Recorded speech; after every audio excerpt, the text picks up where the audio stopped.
Hi guys and welcome back to my channel. Now today we're gonna take a look at the top 3 most brilliant chess moves of all time. Now this is of course very subjective, but I just picked out 3 really great moves that qualify for being one of the greatest moves of all time. Now this first one is from Akiba Rubinstein, and he was black in this position, and as you can see black is really better. He has these nice bishops which are going to be able to attack the opponent's king. He also has these 2 rooks on the open files, which white doesn't, and that's why he's a lot better here. Now white decided to play e5, kicking our knight and getting more space in the center, but this also means that he opens up our bishop here on the long diagonal, and black just give here a check on b6, and after the king moves, well, we can see again that these 2 bishops are really deadly, and black just went all in for the attack with knight to g4.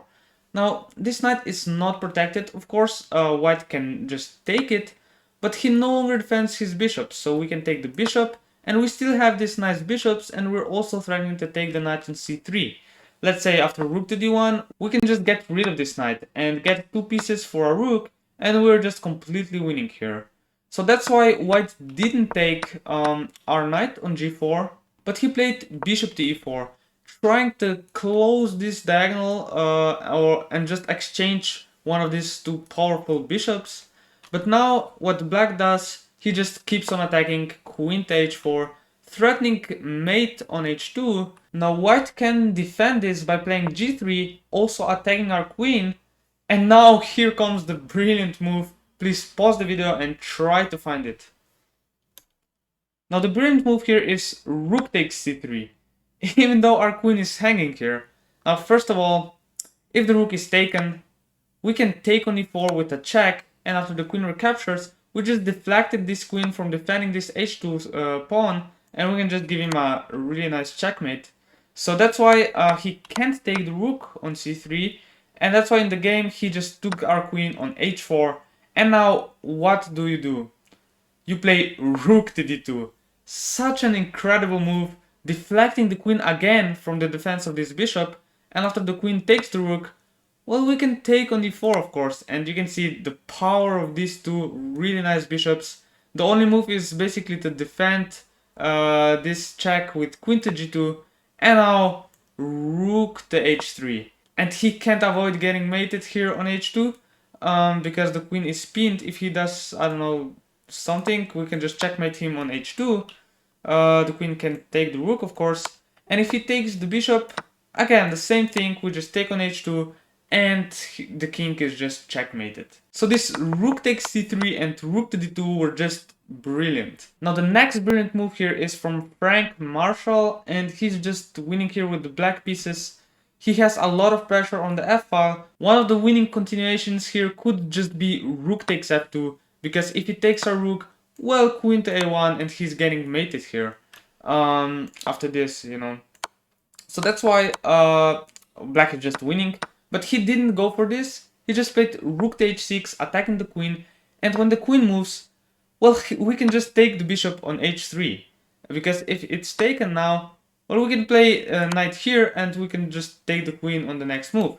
So that's why white can't take our rook on h3, but he attacked the queen with rook to c5. Now guys, pause the video and try to find the beautiful move for black.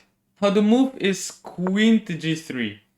It's such a great move because it's attacked by 2 pawns, also the queen, but neither of the captures is good for white.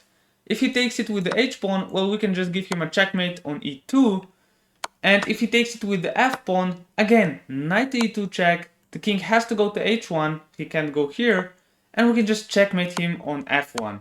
And lastly, if the queen takes on g3, well, knight to e2 check, king to h1, and we can take here with a check now. Of course, he can't take it with the h-pawn because the king is pinned. If he takes it with the f-pawn, he just gets checkmated on f1. And if he goes back, well, we can play knight to e2 check, and we're just winning with being a knight up. Let's say rook to c3, just wins the game immediately. So this queen to g3 is really an unbelievable move, and it's really famous. Some of you guys probably have seen it, but it's hard to get enough of it because it's just a really beautiful move. Now the last brilliant move that we have today here is by Alexei Shirov, and he was black in this position. This endgame is an endgame of opposite colored bishops, which is a lot of times drawn even if you have, I don't know, an extra pawn or even extra 2 pawns like we can see here. And since this is an endgame, we want to have our king in the center supporting our fast pawns here, and we want to get there as quickly as possible. So let's see what happened here. White played king to g1, and now we want to come closer with the king, but you know, this bishop is preventing us here, and this bishop is also kind of in the way. So that's why black found this brilliant move, bishop to h3. Look at this, just putting the bishop right in front of this pawn, giving away our bishop absolutely for free. And the whole point of this was that we can now get our king to the center faster with king to f5. We just cleared our way here. And now, of course, white also wants to come closer with the king. He plays king to f2. And now we, of course, come even closer here, just giving away this pawn. We don't care about this pawn because we're going to play d4, just blocking this bishop's way of defending this pawn, you know, from promoting. So that's why he has to stop it with bishop to e7. And now king to d3, of course. We want to go there and just push this pawn to the queen. And now after bishop to c5, just attacking the bishop. After the bishop moves, king to b3, and there's no way of stopping these two pawns. If he plays king to e2, let's say, we just play king to c2. And how is he going to, defend this? We can just push the pawn, and now just play h4, let's say. He can't stop both the pawns. If he tries to take the pawn, well, we just promote to a queen, and we're absolutely winning. And if you want to see more brilliant moves like this, or if you're just trying to improve your chess, then I would really recommend you to watch my other videos. They are really instructive. And yeah, that's it for today, guys. If you enjoyed it, please like the video, subscribe, and I'll see you guys in the next video.